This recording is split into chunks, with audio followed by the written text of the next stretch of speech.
Ilang oras na lang. 5 hours na lang. Ihatid na namin sila. Aagahan namin kasi. Pagka ang gusto namin, maaga silang mahatid. Para maayos namin yung mga bagahe. Doon na namin ipa-final sa airport.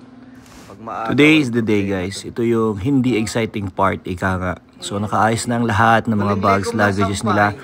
Pero ipa-final pa namin yan sa airport.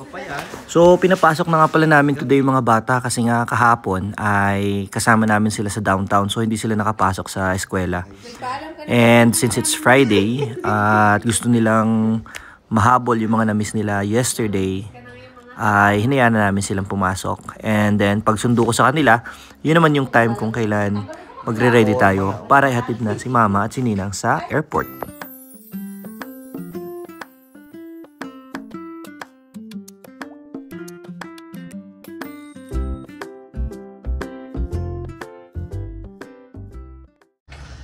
Ito na ang moment, guys. The opposite of the exciting part. Pag may sinusundo, may inihahatid. Ayan na. Pahit mo na luha ako. Wala pa. Kala ko'y natulo na eh. Naki kaninang umaga pa lang, yung dalawa sumisinghot-singhot na eh. Pag uwi ni Johan, nakita yung mga bagahe. Oh, gumana si Johan. Napayakap kay Lola ba? Ayun, so ito. Andyan no, excited na yata magsiuwi at ang bibilis. So kanina, hindi ko na video, naghakot kami ng ano, kinarga na namin dito. Saktong-sakto naman, dahil lumiit yung boxes nila at kinat namin sa kalahati, eh swak na swak, nagkasya magkapatong. Did you say bye-bye to yung halaman? Yung mga kamatis, babay daw. Babay kamatis na. Yung box nila dalawa, pero nagkasya kasi halos naging kalahati na lang siya. Oh. Nakat namin sa gitna. Tapos ayan ang bali, tig-dalawa sila ng dalawang box at saka dalawa nitong luggage na to. And then ito yung dalawa nilang hand carry. Itong dalawang bagtihisa sila dyan. So we are going to the airport. Maaga kami talaga. Later man lalaglag dyan pagdating natin ng airport. Kasi gusto namin talaga ay maaga kami sa pagpunta sa airport. So final pa namin yung mga luggage na nila doon. Kulit naman. It's 5:20 and papunta na kami ng airport. Yeah. Right now. Yan. Anong oras nga pa, Mami? Ready na ba mga person? Makikita na ulit ang Pilipinas. Pahay na lang sa Pilipinas. Ito niyo po si Mama at si Lola ba? Sa Safe mahabang flight. biyahe. Have a safe flight.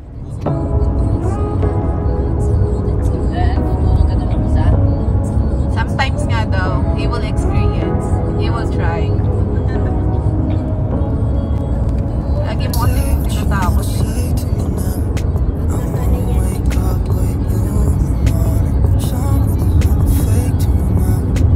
Pagka sinabi pang gabi pa, tatabihan ko.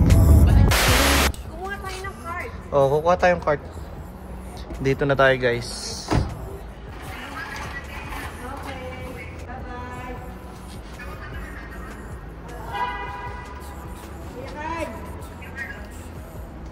Anak, mag-slide ka. Bumaba ka dyan. Mag-slide ka dyan.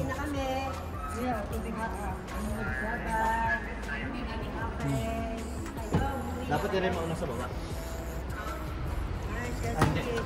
Muna muna.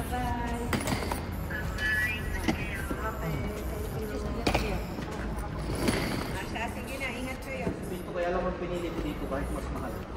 Gawa ito malapit. Eh, hindi wala naman silang pagkain eh. Pwede silang pito. Ayusin pa natin. Naka-video tayo na? Bakit itampit ko dyan? Naka-video ay puwit. Okay na. O ito.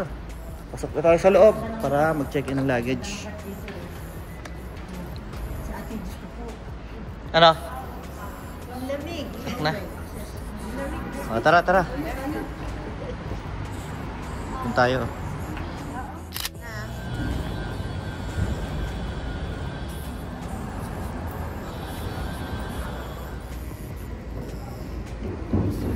Yan na, pasok na. Ito na agad. Departures. Diba? Ayan na agad. Magtitimbang tayo din sa gilid. Din sa kaliwa. Ayan. Hindi namin sinara ang bagahe. Kasi titimbangin muna namin. Malaman kung sakto na ba o ano.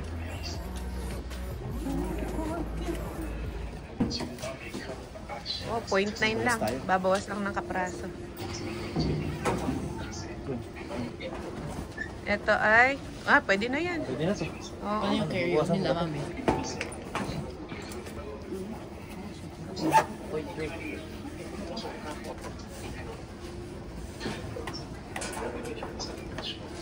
Ayan, daddy, pwede dito. 21.8 lang dito. Moment of truth. Ay, wow. Balik mo isa. Ha? 0.8. 23.0 sakto-sakto eh. Oh. Eh, wag na. Ano? Wag na? Wag na. Para sigurado. Para may allowance. Sakto na ito. Nakaininang ko yung pinalagay yung isa.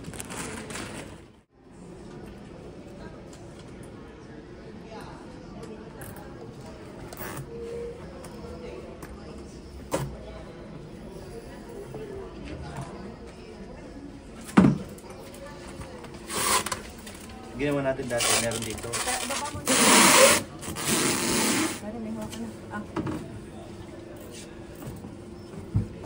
Moment of truth. Sakto.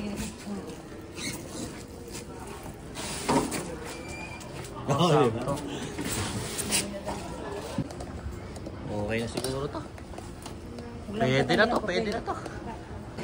Check in na. Sana walang maging aberya sa ano. Walang maging aberya.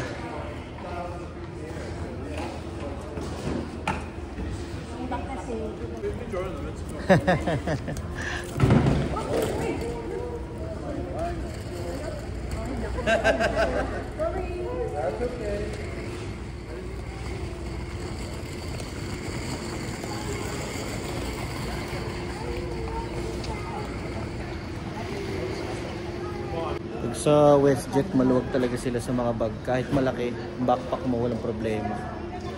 Ikaw naman nga, ang bubuhat nun eh. Buti na lang yung mga box na tama-tama na yung weight niya. Naayos na namin dun. Ayan na.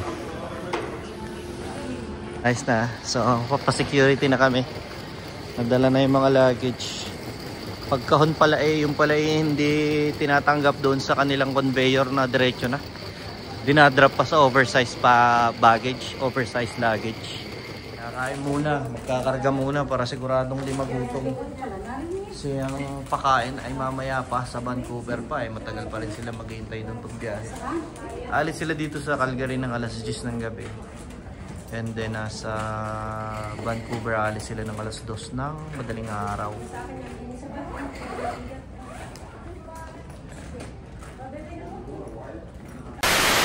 May palaman kami ngayong Nutella.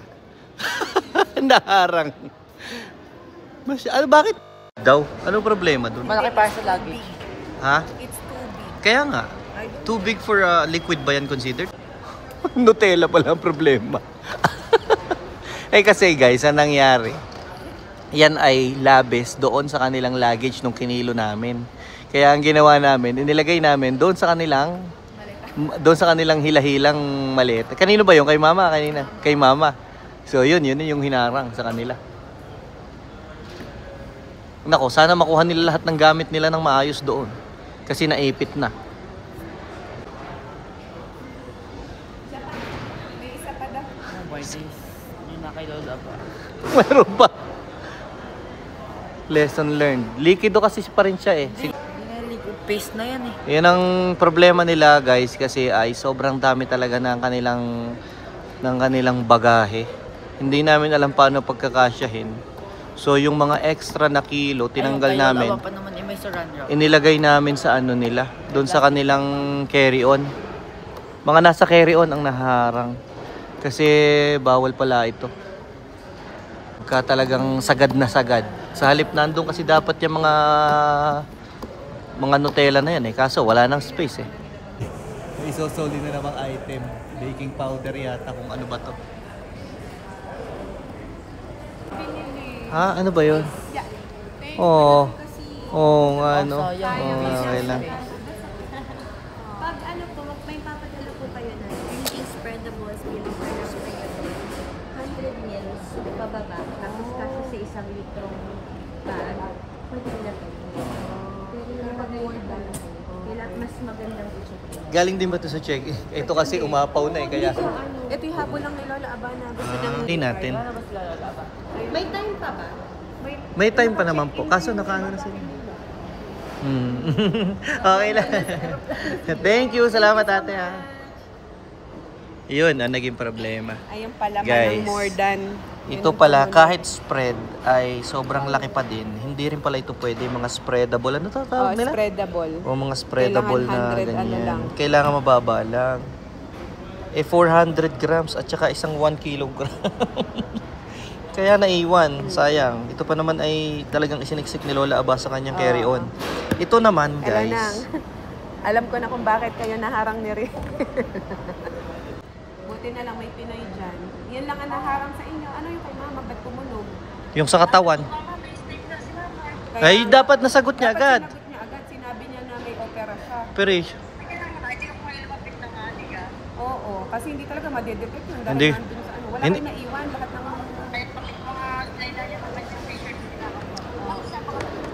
Ay, next, alam nyo na next time.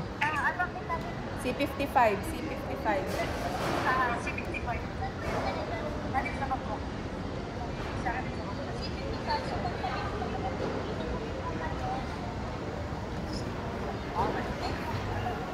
Buti na lang ang bait ni ate. Thank you ate. Ano tag dito nakuha niyo lahat? Yung backpack niyo, yung inyong ano, si mama baka may... Kami naiwan. Ah. Oh yan, siya ingat kayo. Okay na. Oh, at least alam nyo na next time kung anong possible na mga Babay na Johan. Johan, ayun na, babay ka na sa kanila. Alam nyo na kung ano mga possible na ihaharang sa inyo. Naikit-ikis ang iyong binilid. Sana'y dalawang pang nga. Oo nga. Oh, siya, sige na. Doon na kayo sa gate. Ay siya, ingat kayo, ingat. Ayun na Okay. sila. Ayun na. Okay, bye-bye. Bye-bye. Ah, dire-diretso na yan. At least alam na ngayon, dito pa lang. Na kayo nun. Habang nandito pa lang. Kuya, tara na. Siya, iuwi na muna namin. May uuwi kaming palaman ngayon. Bago namin ipabagahe. Yung sa katawan niya siguro talaga stapler. Ito na rin agad. Ayos na. Okay na. Nag-aantay na sila doon. Alam nyo, ang naging problema talaga ay hindi malaman kung anong metal yung tumutunog sa katawan ni mama. Kaya paulit-ulit siyang ini-scan. And then tinatanong din daw siya kung nagtrabaho siya sa may chemical. Hindi namin alam kung ano ba yung nade-detect ng machine nila. Na ganun. Yun, tiningnan din yung mga luggage. Nakita naman yung Nutella. So, nasabat yung Nutellang malaki. Bye-bye. Ingat kayo. So, nasabat yung Nutella. At saka yung biscuit. Kasi yung palang spread. Ewan ko, hindi rin namin naisip yun. Na yung palang mga biscuit Nutella na spread ay bawal din pala ang ganong kalaki, ganong kadaming volume sa loob ng kanilang carry-on. Yun ang naging problema. Pero okay naman buti na lang mababait yung staff. At isinuli sa amin yung sinuli sa amin yung biscoff at saka yung Nutella. Kung sa iba, wala na yun. 'Di ba? Hindi mapapapay. Oo, matutuwa ka pa rin kasi kung sa iba kung itapon na nila yun. Buti na lang nandun kami, nakaabang kami. Kaya iniabot nila yung biscoff at Nutella. Oo. Kasi kung ano yun tapon na. Oo, at least hindi natapon, hindi nasayang. Kala ko Wala may eh. tinapon sa basura eh. Over kasi yung Nutella na yung kasi, hindi naman talaga yun dun sa check-in yun. Kaso over na yung kilo eh. Kumbaga nagbaka sakali. Nagbaka sakali lang kami na ilagay namin dun, baka makakalusot. Yun pala, sobrang dami nung volume niya. Hindi po pwede. Pabalik na kami sa sasakyan. At pauwi na rin kami. Sabi namin tawag-tawag na lang. At least nandun na sila sa gate nila. Gantay na lang silang tawagin para sumakay sa aeroplano. Back to reality. Back to reality. Kami na lang. Hindi na ulit magagamit yung third row. Maluwag na kayo dyan sa gitna. Hindi na magagamit ang third row. Nakarating na kami sa bahay. Galing sa airport. Grabe, 6 hours yung binyahe namin pabalik. Ayan na ang aming kasama kanina. Yun. Yung kasama namin kanina, nasa cellphone na lang. Video call na lang. Say hi! Say hi to the vlog. Say hi, Mama! Hi! Nasa Vancouver na sila, kami kauwi lang ng bahay. For Dumaan pa kami sa ano eh. Chumismis eh. Chumika pa. Hi! Tiyan. Nang, say hi to the vlog! Ayo, apat na lang Ay, tayo. Lola ba, oh? Ay, si Lola ba? Nasa cellphone. Ayun. Hello! Ay, siya, pasok na Sige tayo. na, tara na. Papasok Pasok na muna kami. kami sa loob. The next day. Good morning guys. Ayun, so sinusubukan nga pala namin ngayon yung regalo sa amin na espresso machine. At ito, nag-experiment kami, mga taga-bundok na nakakita ng gantong machine. Natuwa ang taga-bundok oh. Pupunuin mo yan, ano? So hindi titigil yan hanggat ano? Hanggat hindi mo ino-off.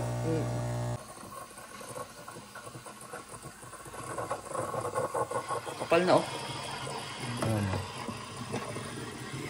Pagkagising, uminom ng gatas niya as usual. Tapos sabi niya, magdidilig daw siya ng mga tomatoes at ng mga halaman. So ayan oh. Nagbo-volunteer. No, counterclockwise. To the left. Yeah, to the left. Oh no! That's so cold. Oh no. Pasok ka inside. Ako na lang. Basta na yung paa mo na. Nabugaan yung paa niya. Malamig. Ako na dito. Patayin mo. Nabugaan pa ng tubig. Ayan no. Nagdidilig daw siya ng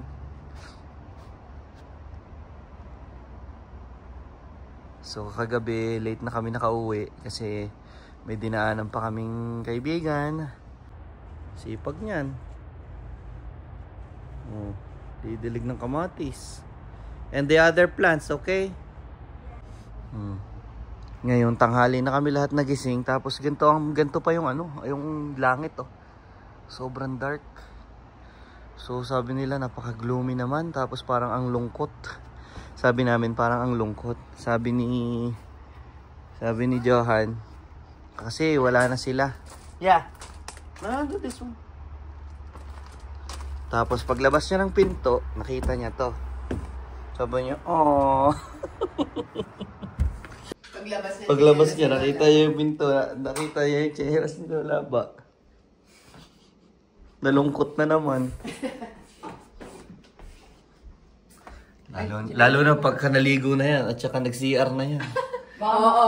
Mama! Mama, tapos na! Ay, nako. May mga nagtatanong kung umiyak ba o ano, wala. Hindi sila umiyak kasi daw, alam naman nilang babalik. Pero ang siste, nung tulugan na, lahat katabi namin, abay-abay kami lahat sa isang kama, sa aming kwarto. Wala, hindi sila nakapagsolo. Kasi siguro namamanglaw din talaga. First slow morning without them sa bahay. Eto tayo. Nag-iinit ng mga ulam na nakalagay sa ref. Sinubukan na rin pala namin yung espresso machine. At si Johan nakapagdilig na. Sabi ko, biniling ba ni Lola ba sa'yo yan na gawin mo yung mga yung mga pagdidilig? Oo daw, well, she's not here. So, ayan. Napaka-gloomy sa labas. Talagang umaayon na nakakapanghinang araw. Actually, bumangon kami alas 10 na pala kasi ngayon 11:15 na oh. At hanggang ngayon ay nasa biyahe pa lang sila. 11 hours and 30 minutes yata ang biyahe nila from Vancouver to Taiwan. So umalis sila ng Vancouver is 2 ng madaling araw. That's 1 AM dito sa sa Calgary. So ngayon parating na sila mga 12 o'clock. Parating na sila sa Taiwan. So pagka nakarating sila doon, automatic mag-Wi-Fi naman yung mga yon para makakontak sa amin para ma-check namin kung ano ang status nila. Pero nakikita namin sila sa flight tracker. Doon namin pinapanood kung nasa na sila. So inintay talaga namin sila na makasakay sa aeroplano kagabi sa Vancouver. Saka naman kami natulog. Sinabayan namin yung biyahe nila pa Taiwan. Sinabayan namin ang tulog. So ayun, ito yung first day without them. What do you miss about mama in the morning? Ano ginagawa ni mama sa'yo pagbangon mo? Johan, kakain ka na cereals? He makes you cereals. Wala na. Yeah, I think you're gonna have to make cereals yourself na. I can, buti naman. Tama yun. And milk, At ang galing niya, nagdilig yan. Kasi yun pala lola ba sa kanya. Nobody asked him to do it, pero sabi niya, Daddy, I'm gonna water the plants. Astig! Nasaan yung recorder mo? Oh, that's... Lay down beside you, I would